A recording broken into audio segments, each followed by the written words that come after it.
ওহ ভাই, কি খেলাটাই না খেললো ক্রিশ্চিয়ানো রোনালদোর পর্তুগাল এবং কিলিয়ান এমবাপ্পের ফ্রান্স। পুরো ফাটিয়ে দিয়েছে বলতে হবে।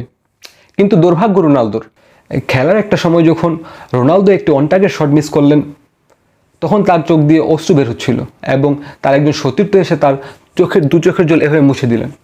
যখন ভাই এই দৃশ্যটি দেখলাম, কি হৃদয় বিদায়ক ছিল। কতটা ডেডিকেশন নিয়ে রোনালদো খেলেন।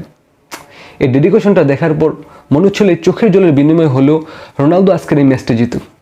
কিন্তু দুর্ভাগ্য, প্ল্যান্টি শুট আউটে এসে ফ্রান্সের কাছে হেরে গেল। ব্যাড লাক রোনালদো, সাবাস, আবার হবে, তুমি ভালো খেলেছো। মনটি খারাপ, তাই কিছু বলতে ইচ্ছে করছে না। যাই হোক, আপনারা যে যেখান থেকে ভিডিওটি দেখেছেন আপনাদেরকে জানাই অসংখ্য কৃতজ্ঞতা।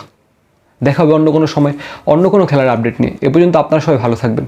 আসসালামু আলাইকুম।